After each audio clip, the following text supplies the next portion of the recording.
Nós estamos pregando uma série de mensagens dentro do livro de Marcos, e nós encerramos domingo passado o capítulo 3, hoje é o capítulo 4. O capítulo 4 ele fala muita coisa, mas nós escolhemos apenas os últimos versículos do capítulo 4 que nós vamos estar comentando. Eu já tive o privilégio de pregar, essa é uma mensagem que quase todos os pregadores com certeza pregam algumas vezes sobre a questão da tempestade, e nós estamos passando por uma tempestade.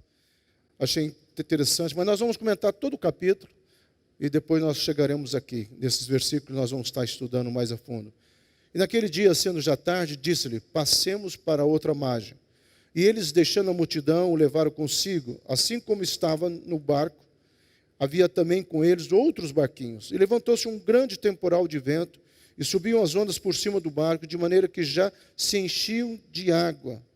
E ele estava na popa dormindo sobre a almofada, e despertaram dizendo: Mestre, não te importa que pereçamos? Senhor, nós sabemos que a tua palavra é bendita, Senhor, mas queremos que ela seja bênção nas nossas vidas.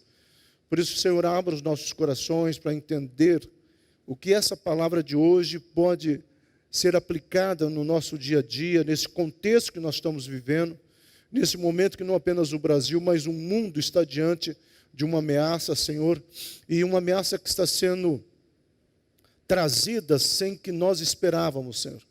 Alguns 3, 4, um mês atrás, Senhor, nossas vidas estavam de uma maneira normal. Íamos e saíamos, entrávamos e saíamos, tinham toda a nossa normalidade, e de repente houve um vento impetuoso que mudou tudo isso, e tem mudado tudo isso.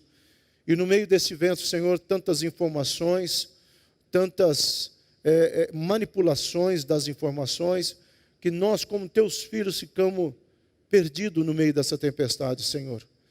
Não deixe que nós perecemos, talvez seria a pergunta que nós iríamos jogar para Ti.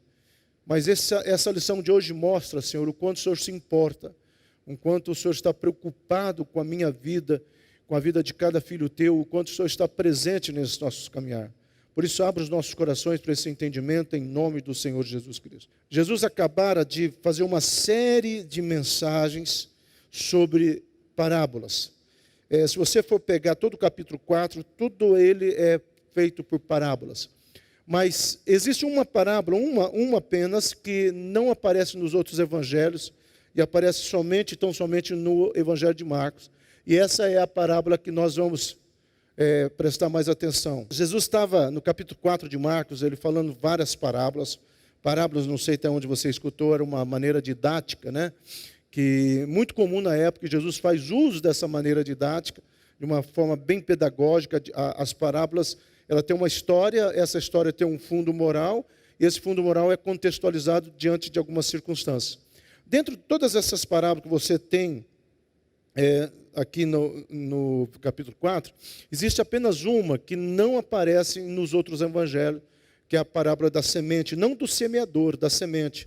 E por detrás dessa parábola, Jesus fala que toda semente ela passa por um processo, até que chegue o tempo de maturação. Hoje de manhã no aulão nós falamos, quem pôde assistir, quem não pôde, vai ser colocado ainda hoje no YouTube ou no próprio página da Monte Hebron. Nós falamos que uma das coisas mais terríveis na nossa caminhada com Deus é quando nós queimamos etapas. Nós não podemos queimar etapas. O próprio Jesus Cristo ele poderia simplesmente já ter ido direto para a cruz, mas ele não queima etapas. Ele vai trabalhando ali na Galileia, Cafarnaum, Samaria, Judeia, depois ele vai até Jerusalém. Em cada um desses pontos nós temos falado, tá, que existe todo um processo. Então, uma coisa que você precisa entender é que toda semente, deixa eu adiantando aqui, né? Toda semente passa por um processo até que chega o tempo de dar o seu fruto. Nós precisamos aprender isso, nós precisamos avançar nisso, e nós precisamos entender como igreja. E esse é um processo que nós precisamos buscar no Senhor, que é esse avançar com Deus e entender esse tempo. Quando o Senhor trabalha nessa parábola, talvez uma questão que ele vai mostrar aqui é que a demora do fruto não pode ser adiantado ou atrasado, ou seja, não pode queimar etapas. Tá? Mas talvez uma pergunta que você precisa fazer, quando Jesus vai falar sobre essa parábola, ele coloca aqui a palavra né, o coração de Deus, o coração das pessoas é a boa terra. Ele tinha terminado de falar de 3 tipos de terrenos. Todos esses terrenos que ele tinha falado ali, somente um deles vai ser propício, vai dar o fruto correto. Depois ele fala essa parábola que só aparece em Marcos. Mas a ideia por detrás é como é que está o seu coração. E aqui é algo que talvez nós precisamos entender, porque talvez nós temos um coração com uma terra boa, ou talvez nós podemos ter um coração com uma terra má. E uma das coisas que nós temos pregado ao longo de Marcos, e nós já trabalhamos isso em outros momentos também, é que nós estamos vivendo uma geração muito melindrosa, uma geração que não sabe ser confrontada, uma geração onde você vai dizer uma verdade e se ofende. Nós estamos vivendo uma geração, e alguns autores, antropólogos, sociólogos, têm chamado de uma geração da superficialidade, uma geração plastificada, uma geração líquida, né, em alguns autores colocam. O fato é que essa geração líquida, plastificada, tem estado dentro da igreja também. Pessoas que talvez aprenderam e foram formatadas por uma geração que aprenderam apenas a receber e a querer o que Deus tem para dar, mas esqueceram do tomar a cruz. Uma geração que é formada pelo imediatismo. Uma das vezes eu dei nós tivemos um estudo no aulão, que eu falei como que essa questão da internet, do micro-ondas, dessas coisas, até do WhatsApp, e como isso influencia o nosso cotidiano, essa cosmovisão do imediatismo, essa cosmovisão do eu faço. Tá? Quem aqui é do tempo, quando enviava uma carta para São Paulo, levava 3 dias, às vezes 4 dias, dependendo da situação, até mais, para essa carta e o conteúdo dela ser do conhecimento de quem era o destinatário. Hoje, pelo WhatsApp, você fala ao vivo. Então, essa situação também cria uma geração que, quando chega nesse processo da semente, Deus fala, ó, você não está pronto. E hoje de manhã nós estudamos no aulão, né, como é que Deus vai trabalhando no coração de Davi, tá, de um pastor de ovelha até chegar a ser rei. Então, nessa parábola, o que Jesus está dizendo é, ó, enquanto essa semente está nesse processo de crescer, tá, enquanto essa semente está no processo, né, de amadurecer, que terra ela tem encontrado? Ela tem encontrado uma terra boa ou ela tem encontrado uma terra má? Uma terra má, nós poderíamos dizer que são aquelas pessoas com amarguras, pessoas com pedregulhos, pessoas com espinhos, né? Por isso que essa parábola tem tudo a ver com a parábola do semeador. Então, você tem preparado, amado, talvez é uma pergunta que eu te faço, você tem preparado a terra para que seja lançada essa semente? Porque às vezes nós queremos que essa semente de graça, de misericórdia, essa semente que vem fazer a diferença, né, seja lançada nas nossas vidas, mas talvez nós nem preparamos, nós nem aramos, nós nem nos posicionamos para receber essa semente.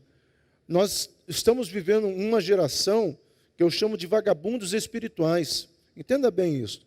São aquelas pessoas que sentam, talvez numa campanha, se apoiam num profeta, se apoiam num culto da bênção, e diz, Senhor, eu quero, e até diz palavras positivas, né, o evangelho positivista, tá? Palavras mantras, né, de um evangelho muito mais humanista, só que não tem a coragem de entender que Deus vai fazer a parte dele, mas nós precisamos fazer a nossa parte. Quem é da Monte Brão sabe que muitas vezes eu falo que Deus poderia ter derrubado aquele gigante, mas ele não derruba, ele espera uma atitude. Então, nessa parábola, nesse primeiro momento do evangelho de Marcos, o que Jesus está falando aqui, talvez a pergunta que ele está colocando aqui, é exatamente isso. Como que está o seu coração? E aí ele avança ali, ele pede para descansar, ele entra num dos barcos, provavelmente seja o barco de João ou de Pedro, um dos dois, sempre ele estava um ou em outro, e ele cansado vai dormir. Esse é o background da história. E nesse momento que ele está descansando, vem uma tempestade. E é interessante que a primeira coisa que ele vai falar ali para os seus discípulos é passemos, que é o capítulo 4, versículo 35, nós lemos, passemos para o outro lado, a palavra diexomai no grego, que é uma palavra que significa ir a um lugar com propósito. Aí você pergunta assim, mas qual é o propósito que o Senhor tem aqui? E é interessante que quando nós pregamos uma vez sobre esse versículo, eu falei que o propósito talvez fugiria de tudo aquilo que seria racional, que ele estava indo para uma terra para encontrar com um demônio, né, o demoniado de Gadareno, a terra dos Gadarenos, né, e ali ele vai confrontar uma legião de demônios, E você poderia pensar, mas precisa isso? Deixa lá, não está incomodando. É o que às vezes as pessoas pensam. Mas Jesus, ele veio para fazer a diferença, meu amado. E ele deixou a igreja, eu e você, para fazermos a diferença. Esse é o nosso papel. Então, essa palavra que Marcos usa, não é simplesmente uma palavra que quer dizer, olha, entra no barco, vamos indo. Jesus estava dizendo, é como se Jesus falasse, olha, nós vamos para aquele outro lado, porque eu tenho algo para fazer lá, eu preciso estar lá. Quando nós começamos o Evangelho de Marcos, nós falamos algo que nós vamos ter que repetir, porque faz parte em cada momento, que diferente dos outros 3 evangelistas, Marcos ele vai colocando um ponto geográfico. Marcos vai colocando uma saída de Jesus, de repente ele vai para uma cidade, vai para outro lugar, retorna. Nesse momento, Marcos está mostrando que geograficamente, o que Jesus está fazendo é atingir o coração das pessoas. E domingo passado, quem viu a mensagem, eu falei que ele vai para Jericó, ele vai para Samaria, ele vai para Jerusalém, ele volta para a Judéia, Cafarnaum. Em cada um desses lugares ele vai ao encontro de pessoas que têm um coração, uma terra boa, pronto e com sede de recebê-lo. Então, quando Marcos usa essa palavra, o que Marcos está dizendo, olha, existe um propósito, havia um propósito em Jesus quando ele disse, vamos para o outro lado. Agora imagina a situação, amado. Nós estamos falando aqui de alguns anos após a morte de Jesus. Nós estamos falando aqui de um Marcos entrevistando Pedro. É Pedro quem dá todo o relato dessa história. Eu gosto de imaginar, sempre gosto de formular através de história, imagina Marcos escrevendo e fala, Pedro, mas aquela história do Gadareno, como é que foi que aconteceu? Ele tinha acabado de curar algumas pessoas aqui em Cafarnaum, ele estava seguindo para o lado do Mediterrâneo, como é que foi isso? Aí Pedro fala assim, olha, ele disse assim, diexomai, ele disse, eu preciso ir lá, eu preciso fazer alguma coisa. Então, mesmo sabendo, amado, que as tempestades e que os ventos contrários conspiram contra nós, ele lança o desafio, precisamos ir para o outro lado. O desafio que Deus coloca aqui é mesmo sabendo, será que Cristo não sabia daquela tempestade? Cristo não sabia daquele endemoniado? Tudo isso ele sabia. Quando ele está ali no poço, esperando a mulher samaritana, ele sabia que ela iria aparecer. E quando ela aparece, ele descreve exatamente a história de vida dela. Tá? Jesus conhece o meu coração e o seu coração. E naquele momento, quando ele fala, passemos para o outro lado, com certeza ele sabia dessa tempestade. Mas, primeiro, ele não iria deixar que uma tempestade atrapalhasse o chamado, atrapalhasse o que ele tinha para fazer. Amado, eu e você não podemos deixar que as tempestades surjam de onde surgir, sejam de situações inadequadas na minha alma, sejam de situações que fugiram do meu controle, sejam de qualquer lugar, ventos impetuosos que tentar nos atacar, nós não podemos deixar e nós não podemos ficar onde nós estamos. Se nós temos convicções, é tempo de avançar, é tempo de sair da nossa zona de conforto, é tempo de um posicionamento no Senhor, e isso nós precisamos entender. Então, mesmo sabendo dessa tempestade, o Senhor fala para ele, mas eu não vou me deixar acomodar por ela, eu não vou ficar com medo. Então, quando ele lança esse desafio, talvez é um desafio que deve surgir para mim e para você. Às vezes nós precisamos passar, por outro lado, em etapas talvez particulares da minha vida e da sua vida. Talvez nós precisamos passar para o outro lado em situações corriqueiras, seja de um mestrado, seja de um doutorado, seja talvez de terminar algum projeto pessoal, ou seja até uma busca de um tempo a sós com o Senhor, seja um tempo de qualidade com Deus, tudo isso talvez possa significar esse outro lado. E é claro que o Senhor sabe que nesse teu projeto talvez venham aparecer tempestades ou ventos impetuosos. Mas a grande questão que se levanta aqui é você vai ficar parado. Você vai ficar parado.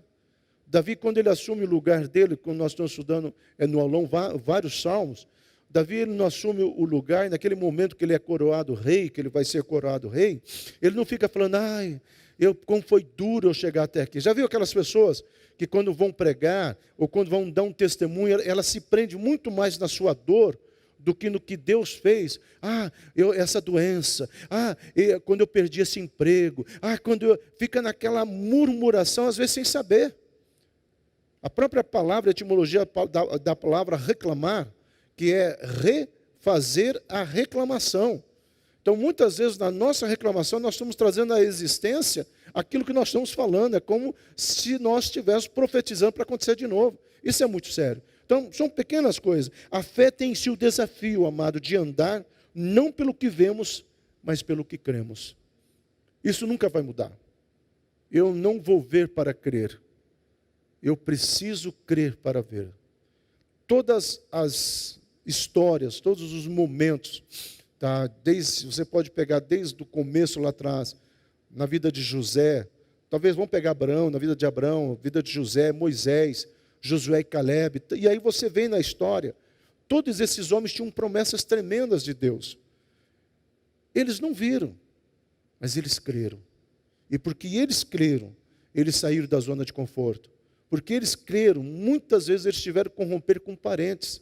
Você já pensou nisso, que às vezes o parentesco pode nos atrapalhar no avançar do projeto que Deus tem para a minha vida e para a tua vida? Porque às vezes, nós ficamos amarrados num contexto, e às vezes a família, enquanto nós falamos hoje de manhã, né, que algumas pessoas têm estudado esse quadro de quarentena, os casais, as famílias não conseguem conviver juntos, porque às vezes existem situações doentias no seio das famílias, e nós precisamos avançar do outro lado, pelo menos eu e você sermos curados, sermos restaurados, para que nós possamos avançar e entendemos. Então, a visão que o Senhor queria implantar naqueles dias estaria acima das vistas. O que Deus está querendo fazer com a Monte Hebron, a visão que eu creio que Deus está trazendo para Monte Hebron, meu amado, está acima das nossas vistas. Hoje nós estamos vendo coisas que lá atrás a nossa visão, as nossas vistas não estavam enxergando. E isso nós precisamos entender. Preste atenção nessa frase. Olhos que enxergam são comuns, mas olhos que têm visão são raros. Olhos que conseguem enxergar ao infinito e além, né? Além do alcance. Olhos que conseguem enxergar o plano e o propósito do Senhor. Isso é visão. Os homens de Deus, eles tinham visões. E a visão que eles tinham era algo estabelecido por Deus no coração deles. Mas muitas vezes eles não estavam enxergando. Às vezes era uma pequena nuvem de uma promessa. Às vezes eram situações pequenas que estavam nascendo.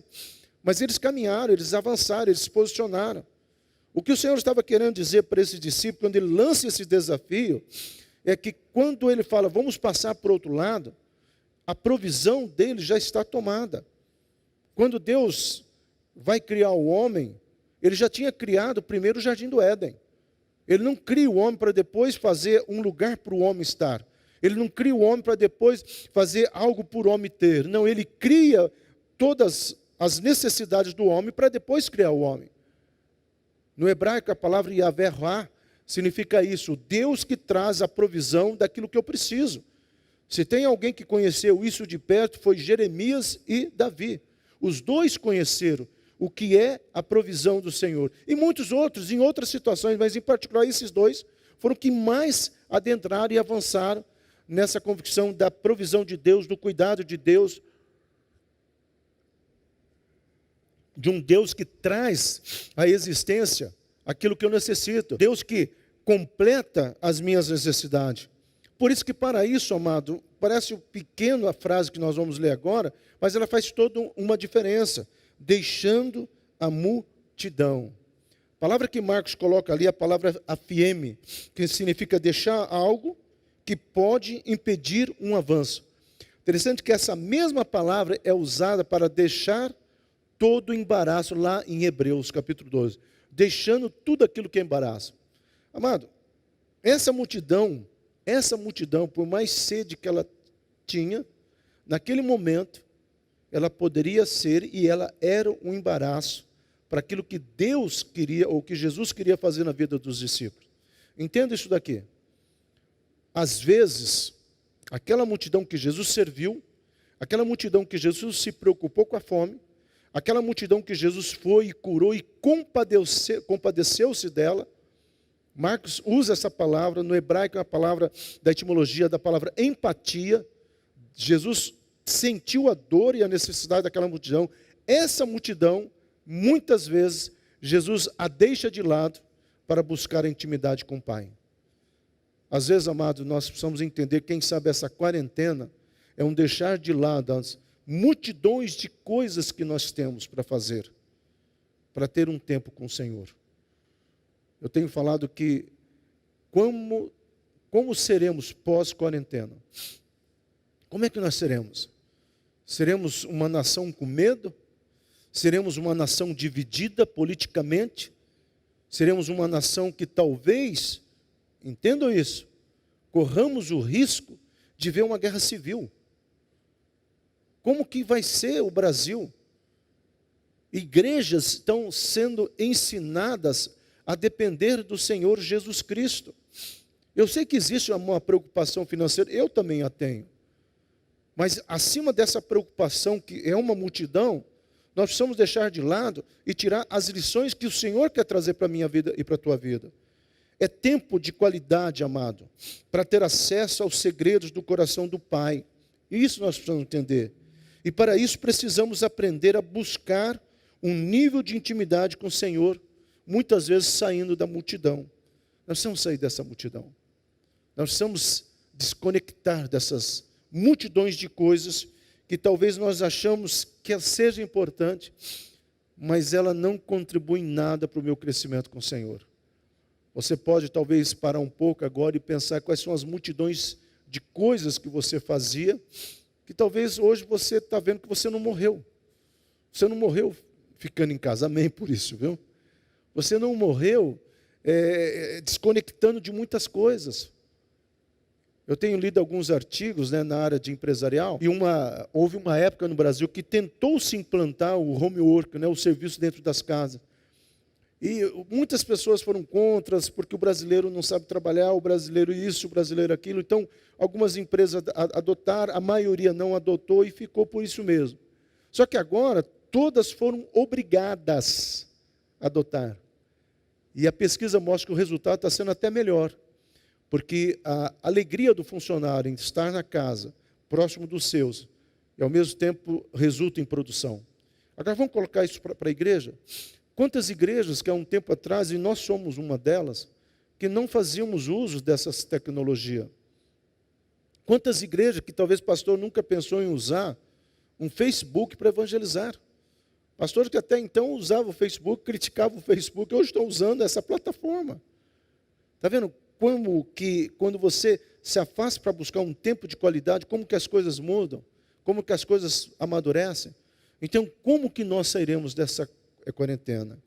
E diz aqui, né, continuando no versículo 36, o levaram consigo, né? Aqui é Marcos explicando que foi levado Jesus, por isso a palavra parabanano, ou parabano, né, que vem da etimologia de paracletos, vem dessa ideia aqui, que é colocar junto, ou tem um sentido de algo especial. É como se os discípulos falassem assim, olha, Jesus entra no meu barco. Não, entra no meu barco. Aquela coisa de qual barco Jesus vai estar, porque quando Jesus está no barco, tudo vai muito bem. E quando você pensar para analisar isso, tá? Jesus ele entra nesse barco, em primeiro lugar ele demonstra uma humanidade, que muitas vezes nós não valorizamos, um lado humano de Jesus, que às vezes nós queremos ser super crentes, quando que Jesus mesmo, ele mostra naturalmente que ele teve cansaço. O Filho de Deus, aquele que cura, aquele que ressuscita, cansou? Parece uma contradição, mas não é. O que nós estamos vendo aqui, o que o Senhor está mostrando aqui, amado, é uma questão apenas para você aprender. Não tem problema nenhum de você se cansar. Não tem problema nenhum de você falar, está difícil. Não tem problema nenhum de você falar, Pai, afasta de mim esse cálice. Mas teria problema sim se você desistisse. Teria problema sim se Jesus falasse assim, olha, eu não estou preparado para enfrentar agora esses demônios, vamos ficar aqui mesmo. Quem sabe, nós não sabemos o que teria acontecido na vida desse jovem. Mas o fato é que às vezes nós precisamos mostrar nossa fragilidade para Deus. E para o Senhor confessar as nossas limitações. E para o Senhor colocar as nossas angústias, os nossos medos e as nossas incertezas. E chamá-lo para estar conosco. E dizer para ele, Senhor, parabanê-lo, venha comigo. Porque essa é uma promessa que ele fez para a minha vida. Eu estarei com vocês até a consumação do século. Então nós precisamos aprender a reivindicar isso. Aquele barco, amado, varrido pela fúria do vento no mar da Galileia, transportava o Filho de Deus Altíssimo. É interessante que a segurança que deveria passar para esses discípulos é Por que temer se Cristo está no barco? Por que ficar apreensivo se Deus é o Senhor da minha vida? Por que temer essa pandemia ou o que vai sair daqui adiante se Deus comigo está? É o cântico que nós cantamos hoje, né? O Senhor é o meu pastor. Até que ponto nós apenas cantamos e não vivenciamos essa verdade? Tá? Mesmo quando a tempestade foge do nosso controle, ela está sob o controle de Jesus. Aquele que está conosco tem autoridade sobre o vento e sobre o mar. Aquele que está com a minha vida, com a sua vida, meu amado, tem um controle sobre todas as coisas. E aí é algo que nós precisamos entender. O grande perigo da caminhada cristã está aqui. Porque às vezes valorizamos mais as tempestades do que a Deus. Ficou um pouco errada essa frase, né? Mas às vezes nós valorizamos mais a tempestade do que a Deus. Às vezes nós valorizamos mais essa pandemia do que as promessas que o Senhor tem para a minha vida. Às vezes valorizamos tantas outras coisas e esquecemos de dizer, se Deus é por nós, quem será contra nós? E levantou-se, né, uma grande tempestade. A palavra que Marcos vai usar, a palavra gnomai. Essa palavra nós já comentamos bastante ela. Ela tem o sentido de algo que vem à existência, mas é algo que vem à existência debaixo do controle de Deus. E é isso que você precisa entender. Então, as tempestades da vida, tá, nos atingem. Isso é fato, amado. Eu sei que existe um evangelho triunfalista, né, que diz que nada te atingirá, mas é uma mentira. As coisas vão nos atingir. A maneira é até que ponto elas vão abalar a nossa fé e até que ponto nós vamos abrir mão das promessas do Senhor. Chacoalhar o nosso barco, pode chacoalhar à vontade, mas as nossas convicções em Deus, as nossas certezas em Deus vão fazer toda a diferença. Então, as tempestades da vida nos atingem, mesmo quando, né, nós não as esperamos. As tempestades não mandam aviso. E o pior é que elas não mandam aviso que vão chegar um mês, por quanto tempo vão ficar. Elas não mandam nem aviso, estou chegando, se preparam, e elas nem falam quanto tempo elas vão ficar. Mas talvez a questão que nós poderíamos inverter aqui não é quanto tempo elas vão ficar, mas quanto tempo nós permaneceremos com os nossos corações tranquilos e seguros de que a boa e poderosa mão do Senhor está sobre a minha vida. Quantas vezes nós iremos aprender a nos aquietarmos diante do Senhor, a descansar diante do Senhor, e talvez até entendermos ou não entendermos, mas dizer, eu sei que Deus está trabalhando, eu sei que Deus está trabalhando na minha vida, eu sei que Deus tem o melhor para a minha vida, eu não sei como, tem coisas que eu não entendo, tem coisas que realmente eu não tenho respostas, mas é nessas horas que eu falo para algumas pessoas, vamos orar. Porque uma coisa eu creio no poder da oração, nos apresentando diante do Senhor. Então, amado, o destino desse barco com Cristo era o outro lado do mar e não o naufrágio. A grande verdade é que às vezes nós ficamos com tanto medo e achamos que o nosso destino foi selado ali, acabou. Acabou.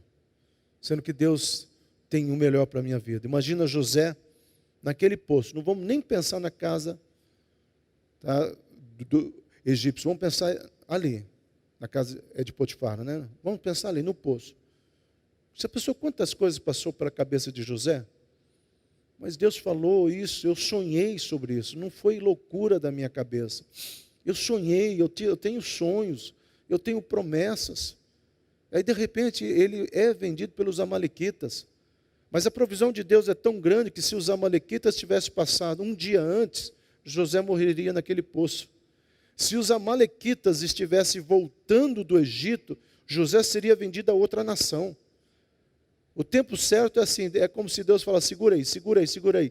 Porque os amalequitas estão chegando, vão comprar José e vão levar para onde eu quero que ele esteja. José não sairia da casa do seu pai por uma visão. Então Deus teve que trabalhar e talvez você pense, mas precisava ser assim? Amado, você acha que José, na faixa de 16 anos, ia ter um sonho e Deus falou assim, larga tudo, vai para o Egito? Para o Egito? De maneira alguma. Então, quando você olhar para as tempestades na tua vida, meu amado, Questione isso. O meu destino não é o naufrágio. Questione isso. As coisas da minha vida, o meu casamento, o meu emprego, o meu ministério, eles não foram criados para naufragar. Eu não aceito o naufrágio da minha vida, mas eu quero ir para o outro lado. Eu quero isso para que Deus, para aquele projeto de Deus, eu quero avançar naquilo que Deus estabeleceu. Então, amado, para nós concluirmos, primeiro, Monte Hebron, nestes dias de insegurança, creia que Ele está conosco e que podemos desfrutar da sua paz, mesmo quando as ondas encapeladas, endiabradas, berram aos nossos ouvidos. Primeira lição que eu quero deixar para você é: creia que nesses dias, mesmo que essas ondas estejam falando coisas, ameaçando a sua vida, ameaçando a tua integridade psíquica, não caia no medo, não se entregue ao medo, não se deixe ser levado por nenhum momento de angústia, não se permita isso, mas tão somente descansa no Senhor e creia que Deus não vai deixar o seu barco naufragar. Para isso, meu amado, aprenda como nós começamos. Que tipo de terra tem sido o seu coração? Aquela terra duvidosa? Mas será? Aquela terra insegura? Aquela terra dissimulada que fala, eu creio, mas não crê mesmo? Ou aquela terra que toma posse como Josué e Caleb? Aquela terra que fala como Caleb, anos depois, 44 anos depois, chega para Josué e fala, Josué, eu quero Hebron. Se lembra, há 40 e poucos anos atrás, quando eu falei que eu queria aquela terra, eu não naufraguei nos meus sonhos. Quando o filho de José nasce, ele põe o nome Manassés, Deus me fez esquecer. Deus fez esquecer toda a dor. Mas ele teve que passar pelo processo, para depois Deus dizer, agora você está pronto para passar do outro lado. Seja uma terra boa para receber do Senhor as promessas, amado. Fé e não medo deve ser e devemos trazer os nossos corações. Fé e não medo devemos trazer os nossos corações. Fé e não medo nós devemos trazer à existência. Fé e não covardia nós devemos trazer à existência. Nós precisamos crer nessa verdade, amado. Se fôssemos entregues à nossa própria sorte, amado, aí sim teríamos motivos para ter medo. Se nós fôssemos regidos por zodíacos, karmas, destinos idiotas, aí sim você deveria ter medo. Mas não somos regidos por nenhuma dessas três situações. Nós somos regidos, nós somos guiados pela graça e pela misericórdia do Senhor. E a bondade e a misericórdia do Senhor me seguem. Quem me segue é a bondade e a misericórdia do Senhor. Mas se olharmos firmemente para Jesus, teremos fé para triunfar nas tempestades. Aqui eu encerro com uma questão. Você pode escolher se entregar à tua própria sorte e dizer, ó dia, ó céus, ao mundo cruel, ou você pode dizer para você mesmo, aquieta-te, ó minha alma, descansa no Senhor, porque ainda você vai ver o que Deus estabeleceu para a tua vida. Esse é o momento que nós precisamos entender como igreja, e precisamos buscar como igreja, precisamos se posicionar como igreja. Esse é um tempo de alinhamento profético, esse é um tempo de avanço profético, esse é um tempo que o meu coração e o seu coração precisa ser essa terra boa, para receber as palavras da verdade. Esse é um tempo que nós precisamos entender que às vezes para nós chegarmos do outro lado e conquistarmos o projeto de Deus na minha vida e na sua vida, nós precisamos passar por meio de tempestades. E tempestade que Deus, muitas vezes, entenda isso, vão permitir para que o meu caráter e o seu caráter seja forjado, para que um caráter de guerreiro, de adorador, de filho, de sacerdote e de rei seja trazido à existência. Então essas tempestades, meu amado, não é o diabo que passou a perna em Deus, não é o diabo que tem legalidade de maldições, mas é Deus que permite, talvez para você tratar essas maldições, no sentido de quebrá-las e enfrentá-las, ou talvez porque Deus está querendo moldar o teu caráter, mas seja qual for o motivo, tudo está debaixo do controle de Deus. Eu não creio no teísmo aberto, né, começa no século V, e ela tem um boom existencial a partir da Segunda Guerra Mundial, onde muitos filósofos e teólogos diziam que Deus deu a corda no relógio e foi embora, que Deus não é soberano. Eu creio num Deus que é soberano, num Deus que conhece a minha vida e um Deus que conhece a sua vida. Amém?